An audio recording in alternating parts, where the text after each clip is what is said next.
Hello, everyone. This is Jonathan Little, and I'm here today with the 26th episode of Weekly Poker Hand.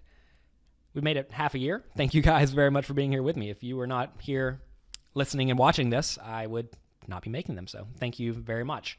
If you are listening to this podcast and you want the video version, where I actually show you the hand being played out using the Share My Pair application, you can go to jonathanlittlepoker.com and then click on the podcast link, and you'll see all of the podcast laid out right there for you.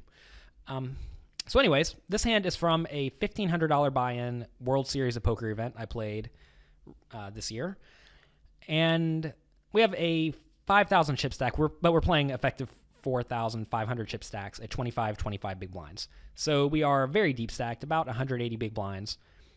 And everyone folds to me, and I have King, Jack of Diamonds in the cutoff seat. This is a scenario where I am raising every time. I'm never limping. I'm never doing anything absurd. And I'm going to make it 75 with pretty much my entire range because I don't mind if my opponents call, particularly if they call from the blinds. So the flop comes King, Queen, 4, no diamonds. And in this scenario, my opponent decides to bet 250 into the 175 chip pot. He leads into me from the blinds. My opponent is my small blind opponent is a 50-year-old guy I do not know. So what in the world does that mean? You're going to find that in the high stakes games, you don't actually see plays like this too often where people are overbetting the flop out of position on a board that should be pretty good for my range and not so great for my opponent's range. So this doesn't really tell a story that makes me think that I have the worst hand. So I'm certainly not folding. So the question then becomes, should I raise? I think if I raise, my opponent's probably only going to continue when he actually has a very good hand, or maybe he'll call one time and then fold to a turn bet. So I think when my opponent leads into me, he has a range that's mostly very premium hands, which I lose to, so I don't want to raise against those, or marginal made hands that I beat, like Queen Jack, Queen 10, Ace Queen, maybe Ace 4, maybe King 10, King 9. He could have King Jack also. So I definitely don't want to raise against those hands because if I raise, my opponent...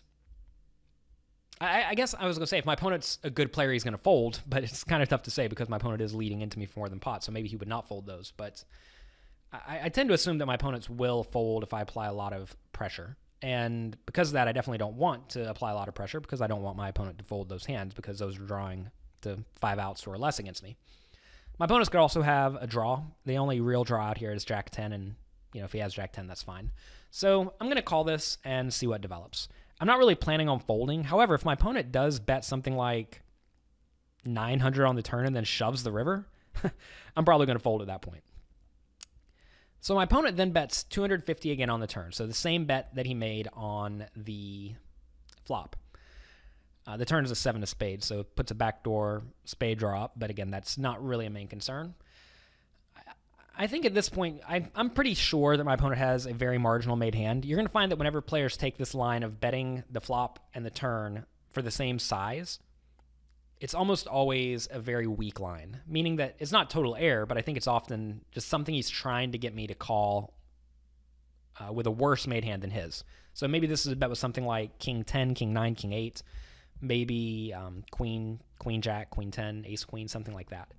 He's betting small because he wants me to call with something that's worse. And he probably thinks that if he bets much larger, I'm going to fold a lot of that stuff. So this is a very default line that you see a lot of amateur players making on a pretty consistent basis. So I'm definitely going to call. Again, I'm calling the turn because I do not want to raise and allow my opponent to fold. River's a 2 of spades, putting the backdoor flush up, but again, that's not much of a concern. My opponent bets 250 again, and at this point, I am about as convinced as possible that my opponent has a marginal made hand. So, if he has a marginal made hand, should I call or should I raise? If I think that he is pretty much never going to call if I raise with a worse made hand, meaning he's going to fold all of his random junky 1 pairs, I should definitely call. Because I could be wrong about that range, right? He could just have a set and be betting small because he thinks that's what he's supposed to do. Always be sure to leave yourself a little bit of wiggle room and that you don't just assume that your opponent has what you primarily think he has. Like in this spot, I think he has a marginal made hand maybe 90% of the time, but 10% of the time he's going to surprise me and show up with the nuts. So will my opponent call if I raise on the river? And I think if I raise small enough, my opponent probably will. Because I could have something like Jack 10 or Ace Jack or Ace 10 or maybe even 10-9 at this point. And my opponent may decide to hero call if I make a small raise. I could also consider making a large raise if I thought my opponent would really make a big hero call. But a lot of these players who take this line, they're not particularly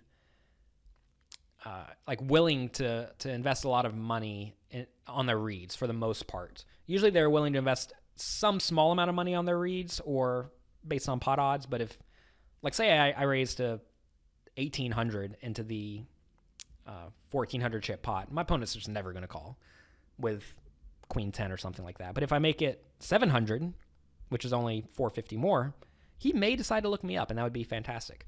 So this is a scenario where I've pretty accurately, at least in my mind, pinpointed my opponent's range, and I've also pinpointed what I think he's going to do if I make particular raise sizes. And I know a big raise size is bad for me, a small raise size is good for me.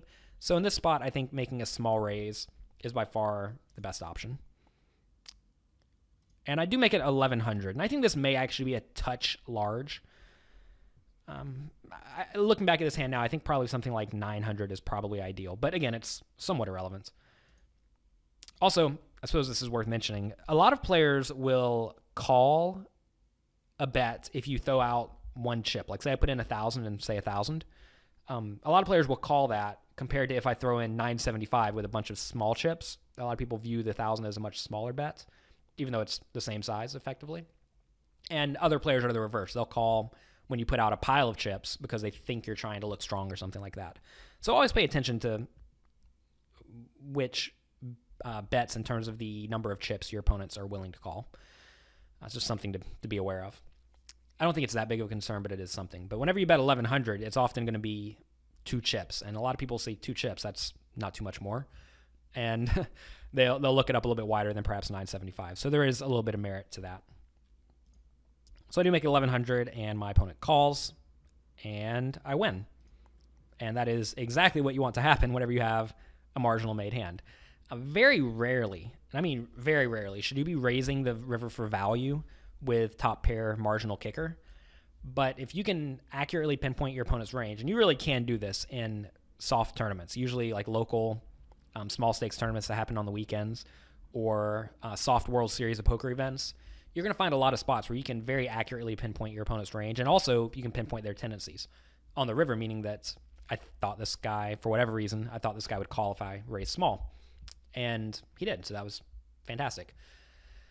If I raised the river and he folded, like say he tanked forever and then folded, I'd be a little bit unhappier with my raise, because that means that he's probably going to call mostly whenever I'm beat on the river, and that means my raise was probably bad, because I obviously could just call and win the pot that way with not opening myself up to get re-raised or putting more money in whenever I am beat. But since he called, I'm fairly convinced that this was a very good play. It's definitely worth mentioning that this is a very exploitable style of playing, and because of that, if you are not adept at exploiting your opponents, you can open yourself up to getting in really dicey situations, because whenever you open yourself up to getting exploited, which you have to do if you want to exploit your opponents to the maximum, if your opponents adjust in the opposite way that you think they will, they'll actually be exploiting you.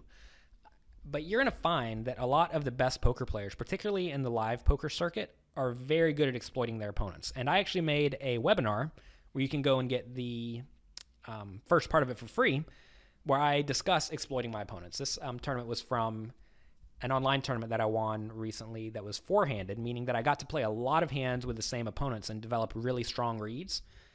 And I found a few spots where I just demolished my opponents because I figured out what they were going to do ahead of time, and I adjusted. And they did not make a point to adjust and exploit me, so I ended up taking a lot of their chips. And I think this video, or this webinar, was a very good example of how you need to play to exploit your opponents. So to get the first part of that webinar for free, go to jonathanlittlepoker.com/exploiting, EXPLOITING, and you can check it out. So that is it for this week of Weekly Poker Hand. Thank you guys very much for watching, and I will talk to you next time.